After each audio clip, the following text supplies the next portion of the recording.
ಆತ್ಮೀಯ ವೀಕ್ಷಕರೇ, Royson creations YouTube ಚಾನಲ್ಗೆ ನಿಮಗೆ ಸ್ವಾಗತ. ಇಂದಿನ ಈ ವಿಡಿಯೋದಲ್ಲಿ 9ನೇ ತರಗತಿಯ ತೃತೀಯ ಭಾಷೆ ಹಿಂದಿ ವಿಷಯದ ಸಂಕಲನಾತ್ಮಕ ಮೌಲ್ಯಮಾಪನ 2 ಅಂದರೆ SA2 ಪ್ರಶ್ನೆ ಪತ್ರಿಕೆಯನ್ನು ಅವುಗಳ ಸಂಪೂರ್ಣ ಉತ್ತರಗಳೊಂದಿಗೆ ವಿಶ್ಲೇಷಣೆ ಮಾಡೋಣ. ಯಾರೆಲ್ಲ ಮೊದಲ ಬಾರಿ ನಮ್ಮ ಚಾನಲ್ ನೋಡ್ತಾ ಇದ್ದೀರಾ, ಸಬ್ಸ್ಕ್ರೈಬ್ ಮಾಡಿ ಹಾಗೂ ನಿಮ್ಮ ಫ್ರೆಂಡ್ಸಿಗೆ ಶೇರ್ ಮಾಡಿ. ಸೊ ಈಗ ಆಲ್ರೆಡಿ ಎಲ್ಲ ವಿಷಯಕ್ಕೂ ನಾವು ಮಾಡೆಲ್ ಕ್ವಶನ್ ಪೇಪರನ್ನು ಬಿಟ್ಟಿದ್ದೀವಿ ಮಕ್ಕಳ. ಸೊ ಎಲ್ಲವೂ ಸಹ ಪ್ಲೇಲಿಸ್ಟಲ್ಲಿ ಇರುತ್ತೆ. ಸೊ ಅದನ್ನು ನೋಡಿ ಪ್ರಾಕ್ಟೀಸ್ ಮಾಡ್ಕೊಳ್ಳಿ, ಜೊತೆಗೆ ನಿಮ್ಮ ಫ್ರೆಂಡ್ಸಿಗೂ ಸಹ ಶೇರ್ ಮಾಡಿ, ಅವ್ರಿಗೂ ಸಹ ಯೂಸ್ಫುಲ್ ಆಗ್ಬೋದು. ಸೊ ಮೊದಲನೇದಾಗಿ ಫಸ್ಟ್ ಮೇನ್ಗೆ ಹೋಗೋಣ. ಇಲ್ಲಿ 8 ಮಲ್ಟಿಪಲ್ ಚಾಯ್ಸ್ ಕ್ವಶನ್ಸ್ ಇರುತ್ತೆ. ಒಟ್ಟಾರೆ ನಿಮಗೆ ಗೊತ್ತಿದೆ 80 ಅಂಕಗಳಿಗೆ ಎಕ್ಸಾಮ್ ನಡೆಯುವಂಥದ್ದು. ಸೊ ಫಸ್ಟ್ ಕ್ವಶನ್, ಮಿತ್ರ ಶಬ್ದ ಕ ವಿಲೋಮ ಶಬ್ದ ಹೈ. ಸೊ ಮಿತ್ರ ಅನ್ನೋ ಪದದ ವಿಲೋಮ ಶಬ್ದವನ್ನು ಕೇಳಿದರೆ ಇಲ್ಲಿ ದೋಸ್ತ, ಅಪನೆ, ದುಶ್ಮನ್, ಶತ್ರು. ಸೊ ಇದರಲ್ಲಿ ಮಿತ್ರಗೆ ವಿಲೋಮ ಶಬ್ದ ಶತ್ರು ಆಗ್ತದೆ. ಸೊ ದುಶ್ಮನ್ನು ಸಹ ಅರ್ಥ ಕರೆಕ್ಟಾಗಿದೆ, ಆದರೆ ಮಿತ್ರಗೆ ಕರೆಕ್ಟಾಗಿರುವ ವಿರುದ್ಧಾರ್ಥಕ ಪದ ಶತ್ರು. Option D is the right answer. Second question, ನಿಮ್ನಲಿಖಿತ್ ಮೇ ಸೆ ಪುಲ್ಲಿಂಗ ಶಬ್ದ ಹೈ. ಸೊ ಕೊಟ್ಟಿರೋದ್ರಲ್ಲಿ ಪುಲ್ಲಿಂಗ ಶಬ್ದ ಯಾವುದು ಕೇಳಿದ್ದಾರೆ. ಮಾತಾ, ರಾಜ, ಮಾ, ಮಾತೃ. ಮಾತೃ, ಮಾ, ಮಾತಾ ಅನ್ನೋದು ಸ್ತ್ರೀಲಿಂಗ, ಪುಲ್ಲಿಂಗ ಬಂದು ರಾಜ ಆಗಿರ್ತದೆ. ಹಾಗಾಗಿ option B is the right answer. Next third question, ಬೀತರ್ ಶಬ್ದ ಕ ಸಮಾನಾರ್ಥಕ ಶಬ್ದ ಹೈ. ಸೊ ಬೀತರ್ ಅನ್ನೋದ ಸಮಾನಾರ್ಥಕ ಪದವನ್ನು ಕೇಳಿದರೆ ಆಪ್ಷನ್ಗಳು ದೂರ್, ಪಾಸ್, ಅಂದರ್, ಸಮೀಪ ಅಂತ ಕೊಟ್ಟಿದ್ದಾರೆ. ಸೊ ಬೀತರ್ಗೆ ಕರೆಕ್ಟಾಗಿರುವ ಸಮಾನಾರ್ಥಕ ಪದ ಅಂದರ್ ಆಗಿರ್ತದೆ. ಹಾಗಾಗಿ option C is the right answer. Next 4ನೇ ಕ್ವಶನ್, ಆಗ್ ಬಬುಲಾ ಓನಾ. ಸೊ ಇಸ್ ಮುಹಾವರೆ ಕ ಅರ್ಥ ಹೈ. ಸೊ ಅದರ ಅರ್ಥವನ್ನು ಕೇಳಿದರೆ ಇಲ್ಲಿ 4 ಆಪ್ಷನ್ ಕೊಟ್ಟಿದ್ದಾರೆ. ಆಪ್ಷನ್ ಏನಲ್ಲಿರುವಂತಹ ಕ್ರೋಧಿತ್ ಓನಾ is the right answer. So ಕರೆಕ್ಟಾಗಿರೋ ಮುಹಾವರೆಯ ಅರ್ಥ ಕ್ರೋಧಿತ್ ಹೋನಾ ಆಗಿರ್ತದೆ. ನೆಕ್ಸ್ಟ್ 5ನೇ ಪ್ರಶ್ನೆ, ಆವಾಜ್ ಶಬ್ದ ಕ ಬಹುವಚನ ರೂಪ ಹೈ.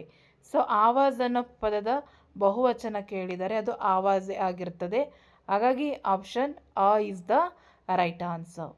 ನೆಕ್ಸ್ಟ್ 6ನೇ ಪ್ರಶ್ನೆ, ನಿಮ್ನಲಿಖಿತ ಶಬ್ದೋ ಸೆ ಪ್ರಥಮ ಪ್ರೇರಣಾರ್ಥಕ ಕ್ರಿಯೆ ರೂಪ ಹೈ. ಕೊಟ್ಟಿರೋದ್ರಲ್ಲಿ ಪ್ರಥಮ ಪ್ರೇರಣಾರ್ಥಕ ಕ್ರಿಯೆ ರೂಪವನ್ನು ಕೇಳಿದ್ದಾರೆ. ಸೊ ಈಗ ಪಡ್ನ ಅನ್ನೋದು ಒಂದು ಪದ, ಓಕೆನಾ, ಅದರ ಕ್ರಿಯಾರೂಪ ನಮಗೆ ಕೊಟ್ಟಿರೋದಿಲ್ಲಿ ಪಡ್ನ, ಪಡ್, ಪಡಾನ, ಪಡ್ವಾನ. ಸೊ ಪಡ್ವಾನ ಅನ್ನೋದು ದ್ವಿತೀಯ ಪ್ರೇರಣಾರ್ಥಕ, ಪಡಾನ ಅಂತ ಹೇಳೋದು ಪ್ರಥಮ ಪ್ರೇರಣಾರ್ಥಕ ಪದ. ಹಾಗಾಗಿ ಪಡ್ನ, ಪಡಾನ, ಪಡ್ನ, ಪಡಾನ, ಪಡ್ವಾನ. ಸೊ ಹಾಗಾಗಿ ಪ್ರಥಮ ಪ್ರೇರಣಾರ್ಥಕ ಏನಾಗಿರ್ತದೆ ಮಕ್ಕಳ, ಪಡಾನ ಆಗಿರ್ತದೆ. Option C is the right answer. 7ನೇ ಕ್ವಶನ್ನು, ಹಿಮಾಲಯ ನಿಮ್ನಲಿಖಿತ ಸಂಧಿ ಕೆ ಲಿಯೆ ಉದಾಹರಣೆ ಹೈ. ಸೊ ಹಿಮಾಲಯ ಅನ್ನೋ ಪದ ಯಾವ ಸಂಧಿಗೆ ಉದಾಹರಣೆ. ಹಿಮಾಲಯವನ್ನು ಬಿಡಿಸಿ ಬರೆಯಿರಿ. ಹಿಮ ಪ್ಲಸ್ ಆಲಯ, ಹಾಗೆ ಅಕಾರ ಬಂದಿದೆ, ಹಾಗಾಗಿ ಇದು ಸವರ್ಣ ದೀರ್ಘ ಸಂಧಿ. ಹಾಗಾಗಿ ಹಿಂದಿಯಲ್ಲಿ ನಾವು ಅದನ್ನ ದೀರ್ಘ ಸಂಧಿ ಅಂತೇಳಿ ಕರಿತೀವಿ. ಹಾಗಾಗಿ ಆಪ್ಷನ್ ಡಿ ದೀರ್ಘ ಸಂಧಿ is the right answer. 8th question, Swami Vivekananda ji ನೇ ಡ್ಯಾಶ್ ಸಂದೇಶ ದಿಯಾ. ಸೊ ಇಲ್ಲಿ ನಮಗೆ ರಿಕ್ತ ಕಾರಕವನ್ನು ಕರೆಕ್ಟಾಗಿರುವ ಕಾರಕವನ್ನು ಬರಿಬೇಕಾಗಿರ್ತದೆ. ಸೊ ಆ್ಯಕ್ಚುಲಿ ಕರೆಕ್ಟಾಗಿರುವ ಕಾರಕ ಏನಾಗಿರ್ತದೆ, ನೇ ಆಗಿರ್ತದೆ. ಸ್ವಾಮಿ ವಿವೇಕಾನಂದ ಜಿನೇ ಸಂದೇಶ ಕಿಯಾ. ಹಾಗಾಗಿ option B is the right answer. Next second main, निम्नलिखित प्रथम 2 शब्द को सूचित संबंध के अनुसार तीसरे शब्द का संबंधित शब्द लिखिए. ಸೊ ಮೊದಲೆರಡು ಪದಗಳಿಗೆ ಸಂಬಂಧಿಸಿದಂತೆ ಮೂರನೇ ಪದಕ್ಕೆ ಸರಿ ಹೊಂದುವ ಸಂಬಂಧ ಪದವನ್ನು ನಾವು ಬರೀಬೇಕು. ಗುಲಾಬ್ ಸಿಂಹ ಅನ್ನೋದು ಒಂದು ಕಹಾನಿ ಆಗಿರ್ತದೆ ಮಕ್ಕಳ, ಸ್ವಾಮಿ ವಿವೇಕಾನಂದದ ಜೀವನಿ ಆಗಿರ್ತದೆ. ಹಾಗಾಗಿ ಜೀವನಿ is the right answer. Next 10ನೇ ಕ್ವಶನ್, ಬೆಂಗಳೂರು, ಕರ್ನಾಟಕದ ರಾಜಧಾನಿ ಬೆಂಗಳೂರು. ಸೊ ಮೇಘಾಲಯಕ್ಕೆ ಸರಿಯಾಗಿರುವ ಉತ್ತರ ಶಿಲಾಂಗ ಆಗಿರ್ತದೆ. 11th ಕ್ವಶನ್, ಶತರಂಜ್ ಮಾನಸಿಕ ಖೇಲ್, ಬ್ಯಾಡ್ಮಿಂಟನ್ ಶಾರೀರಿಕ ಖೇಲ್. ನೆಕ್ಸ್ಟ್ ಲಾಲ್ ರಂಗ್ ಅನ್ನೋದು ರುಕ್ನ, ಹರ ರಂಗ ಅನ್ನೋದು ಚಲನ. ಸೊ ನಮಗೆ ಗೊತ್ತಿದೆ, ರೆಡ್ ಬಂದರೆ ಸ್ಟಾಪ್ ಮಾಡ್ತೀವಿ, ಗ್ರೀನ್ ಬಂದರೆ ಮೂವಿಂಗ್. ಸೊ ಹಾಗಾಗಿ ಇದಿಷ್ಟು ನಿಮಗೆ ಈಸಿ ಆಗಿದೆ. नेक्स्ट थर्ड में निम्नलिखित प्रश्नों के उत्तर एक वाक्य में पूर्ण लिखिए.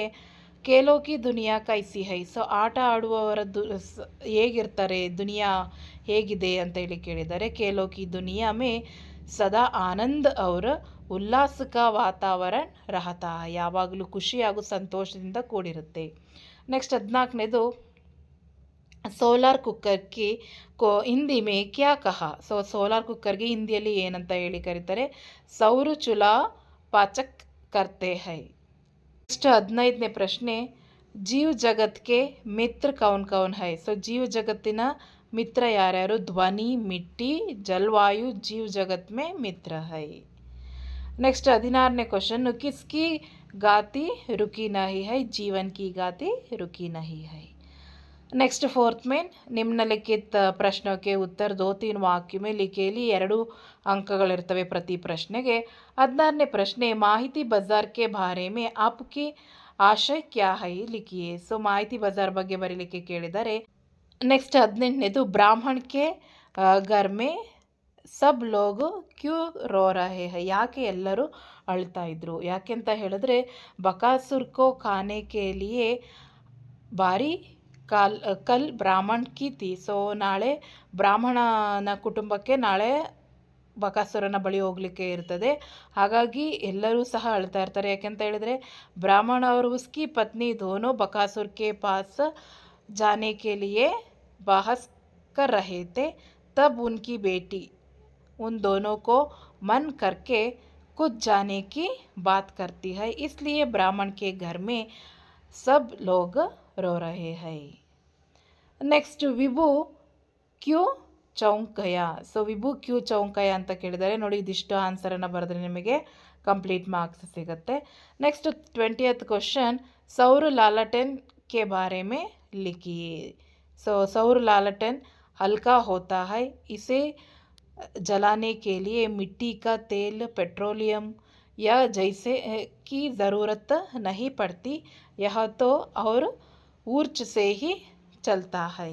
21ನೇ ಪ್ರಶ್ನೆ, दुर्घटन से बचने के कोई 2 उपाय किए. ಸೊ ಯಾವುದಾದ್ರೂ 2 ಉಪಾಯಗಳನ್ನ ಬರೀಲಿಕ್ಕೆ ಹೇಳಿದ್ದಾರೆ ಮಕ್ಕಳ. ಸೊ ಏನಪ್ಪ ಅಂತ ಹೇಳಿದ್ರೆ ಬಹಳ ಈಸಿ.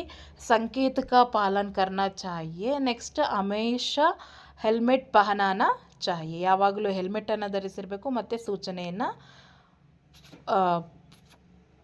ಫಾಲೋವನ್ನು ಮಾಡಬೇಕಾಗ್ತದೆ. ನೆಕ್ಸ್ಟ್ 22ನೇ ಪ್ರಶ್ನೆ, पर्यावरण का महत्व समझाइए. ಸೊ ಪರ್ಯಾವರಣದ ಮಹತ್ವವನ್ನು ಕೇಳಿದರೆ, पर्यावरण के बिना मानव का जीवन असंभव है. शुद्ध पर्यावरण जीवन जीव जगत के लिए आवश्यक है. आजकल जल, वायु और ध्वनि का प्रदूषण निरंतर बढ़ते जा रहा है. इस कारण परिसर का संतुलन बिगड़ रहा है. पर्यावरण का महत्व समझकर हमें इसकी रक्षा करना हमारा सबका कर्तव्य है. ಸೊ ಇದಿಷ್ಟು ಆನ್ಸರ್ನ ಬರೀರಿ, ನಿಮಗೆ 3 ಅಂಕಗಳು ಸಿಗ್ತದೆ ಮಕ್ಕಳ. नेक्स्ट 23ನೇದು, कल्पना चावला का जन्म कहाँ हुआ और उनके पिताजी का नाम क्या है. ಸೊ ಕಲ್ಪನಾ ಅವರ ಜನ್ಮಸ್ಥಳ ಯಾವುದು ಮತ್ತು ಅವರ ತಂದೆ ಹೆಸರು ಕೇಳಿದ್ದಾರೆ. कल्पना का जन्म हरिहरन के कर्नल नगर में हुआ था और उसके पिताजी का नाम बनारसी लाल चावला था. ಸೊ ಇದಿಷ್ಟು ಆನ್ಸರ್. ಅದಕ್ಕೆ ಆಪ್ಷನ್ ಕೊಟ್ಟಿದ್ದಾರೆ. कल्पन चावला को प्यार से क्या कहा जाता था. कल्पना की बचपन की क्या आकांक्षा थी. ಸೊ ಎರಡರಲ್ಲಿ ಯಾವುದಾದ್ರೂ ಒಂದನ್ನು ಆಯ್ಕೆ ಮಾಡಿ ಮಕ್ಕಳ. ನೀವು ಅವರು ಎಲ್ಲಿ ಹುಟ್ಟಿದ್ದು ಅದಾದರೂ ಬರಿಬೋದು ಅಥವಾ ಇದಾದರೂ ಬರಿಬೋದು. कल्पना चावला को प्यार से अंतरिक्ष परी कहा रहता था. चांद सितारों का चूना कल्पना का बचपन की आकांक्षा थी. ಸೊ ಇದಿಷ್ಟು ಅದಕ್ಕೆ ಆನ್ಸರ್ ಆಗಿರುತ್ತೆ. ನೆಕ್ಸ್ಟ್ 24ನೇ ಪ್ರಶ್ನೆ, सबके सब एक साथ विजयी क्यों आए. ಅಥವಾ प्रस्तुत कविता में कवि किसके विनती कर रहे हैं. कवि कहा गंगा बहाना चाहते हैं.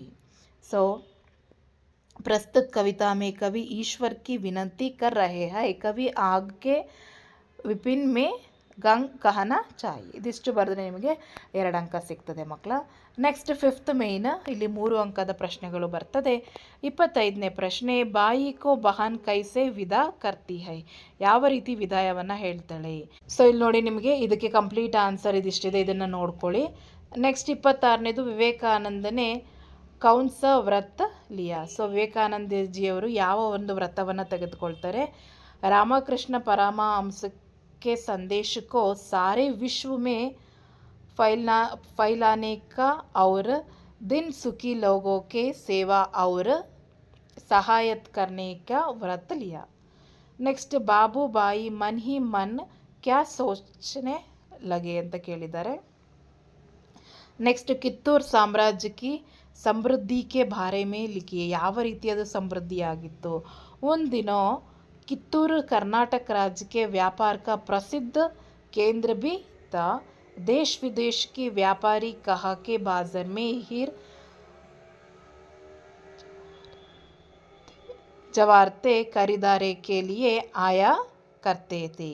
29th क्वेश्चन, KRS नाम के अपनी पहचाना क्यों से बैठी थी. ಸೊ KRS ಬಗ್ಗೆ ಕೇಳಿದ್ದಾರೆ. मनोहर सुंदर, वृंदावन, कृष्णराज सागर आज KRS हो गया है.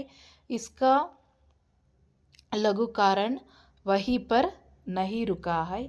वहाँ KSR बनकर अंग्रेजी वर्णमाला के 3 अक्षरों के सिमट कर अपनी पहचाना ही को बेटा है. नेक्स्ट, चलना हमारा काम है. कविता की अंतिम पंक्तियों में कवि ने क्या संदेश किया है. ಸೊ ಅಂತಿಮ ಚರಣದಲ್ಲಿ ಏನು ಸಂದೇಶವನ್ನು ಕೊಟ್ಟಿದ್ದಾರೆ, ಸೊ ಅದನ್ನು ನೀವು ಬರಿಬೇಕಾಗ್ತದೆ. ನೆಕ್ಸ್ಟ್ 31ನೇ ಪ್ರಶ್ನೆ, एक से एक मिलने का परिणाम क्या होगा. कतरा एक से एक मिले दो दरिया बन जाता है. रही एक से एक मिले तो पर्वत बन सकी है. इंसान एक से एक मिले तो किस्मत को बस में कर सकते हैं. ಸೊ ಇದಿಷ್ಟು ಸಾಕು ಮಕ್ಕಳ, ಅದಕ್ಕೆ ಆನ್ಸರು. ನೆಕ್ಸ್ಟ್ ಭಾವಾರ್ಥವನ್ನು ಬರಲಿಕ್ಕೆ ಕೇಳಿದ್ದಾರೆ ಮಕ್ಕಳ. ಸೊ ಓದ್ಕೊಳ್ಳಿ, ಅದರ ಅರ್ಥವನ್ನು ಕರೆಕ್ಟಾಗಿ ಬರೀರಿ. 3 ಅಂಕ ಇರುತ್ತೆ. ಆ್ಯಂಡ್ 33ನೇ ಕ್ವಶನು, ನಿಮ್ನಲಿಖಿತ ವಾಕ್ಯೋं का अनुवाद कन्नड़ या अंग्रेजी में ಕೇಳಿದ್ದಾರೆ ಮಕ್ಕಳ. भारत के इतिहास में स्वामी विवेकानंद का नाम अमर है. उनका शरीर स्वस्थ और सुंदरता, वे पढ़ाई लिखाई में तेज थे. ಸೊ ಭಾರತದ ಇತಿಹಾಸದಲ್ಲಿ ಸ್ವಾಮಿ ವಿವೇಕಾನಂದರ ಹೆಸರು ಚಿರಸ್ಥಾಯಿಯಾಗಿದೆ. ಅವರ ದೇಹವು ಆರೋಗ್ಯಕರ ಮತ್ತು ಸುಂದರವಾಗಿತ್ತು. ಅವರು ಓದು ಬರಹದಲ್ಲಿ ಚುರುಕಾಗಿದ್ದಾರೆ. ಇದಿಷ್ಟು ಬರೆದ್ರೆ ನಿಮಗೆ ಪೂರ್ಣ ಅಂಕಗಳು ಸಿಗ್ತದೆ. ನೆಕ್ಸ್ಟ್ 4th में निम्नलिखित प्रश्नों के उत्तर 5-6 वाक्य में लिखिए. ಇಲ್ಲಿ 2 ಪ್ರಶ್ನೆಗಳಿರುತ್ತೆ ಮಕ್ಕಳ. ಫಸ್ಟ್ ಇದಕ್ಕೆ ಆಪ್ಷನ್ ಇದೆ ನೋಡಿ. 34ನೇದು, ಮೌಸಿ ಅವರು ಬಚ್ಚೋ ಮೇ ಕ್ಯಾ ಬಾತ್ಚೀತ್ ಹುಯಿ. ಸೊ ಅದಕ್ಕೆ ನೋಡಿ, ಇದೆಷ್ಟು ಆನ್ಸರ್ ಇದೆ. ಇದಿಷ್ಟು 5 ಪಾಯಿಂಟ್ಸನ್ನು ಪ್ರಾಕ್ಟೀಸ್ ಮಾಡ್ಕೊಳ್ಳಿ ಮಕ್ಕಳ. ಅದೇ ಪ್ರಶ್ನೆಗೆ ಆಪ್ಷನನ್ನು ಕೊಟ್ಟು ಮೌಸಿಗೆ ಖುಷಿ ಜೀವನ್ ಕಾ ವರ್ಣನ್ ಕಿಜಿಯೇ. ಸೊ ಮೌಸಿಯ ಜೀವನ ಹೇಗಿತ್ತು ಅದನ್ನು ಬರಿಬೇಕಾಗ್ತದೆ ಮಕ್ಕಳ. ಸೊ ಇದಿಷ್ಟು ಪಾಯಿಂಟ್ಸನ್ನು ನೋಡ್ಕೊಳ್ಳಿ. ಡಿಸ್ಪ್ಲೇ ಮೇಲೆ ಕಾಣಿಸ್ತಿದೆಯಲ್ಲ, ಸೊ ಕ್ವಶನ್ ಮಾರ್ಕ್ ಮಾಡ್ಕೊಳ್ಳಿ. ನಿಮ್ಮ ಶಾಲೆಯಲ್ಲಿ ಆಲ್ರೆಡಿ ಆನ್ಸರ್ಸನ್ನು ಕೊಟ್ಟಿರ್ತಾರೆ, ಪ್ರಾಕ್ಟೀಸ್ ಮಾಡ್ಕೊಳ್ಳಿ. ನೆಕ್ಸ್ಟ್ 35ನೇ ಪ್ರಶ್ನೆ, ನಿಮ್ನಲಿಖಿತ ಕವಿತಾಂಶ ಪೂರ್ಣ ಕೀಜಿಯೇ. ಸೊ ಜಯ ಜಯ ಭಾರತ್ ಮಾತಾ, ಅಲ್ಲಿಂದ ನಮಗೆ ಆಗ್ ದಬಾಕರ್ ಅಲ್ಲಿವರೆಗೂ ಕೊಟ್ಟಿದ್ದಾರೆ. ಇದೇ ಪದ್ಯವನ್ನೇ ಕೊಡುವಂಥದ್ದು, ಪ್ರಾಕ್ಟೀಸ್ ಮಾಡ್ಕೊಳ್ಳಿ. ನೆಕ್ಸ್ಟ್ 36ನೇ ಪ್ರಶ್ನೆಗೆ ಬಂದರೆ, ನಿಮ್ನಲಿಖಿತ ಗದ್ಯಾಂಶಕ್ಕೆ ಧ್ಯಾನಪೂರ್ವ ಪಡ್ಕರ್ ನೀಚೆ ದಿಯೇ ಗಯೇ ಪ್ರಶ್ನೋಕ್ಕೆ ಉತ್ತರ ಲಿಖಿಯೇ. ಸೊ ಇಲ್ಲಿ ಕೊಟ್ಟಿರೋ ಪ್ರಶ್ನೆಗೆ ಉತ್ತರವನ್ನು ಬರೀಬೇಕಾಗ್ತದೆ.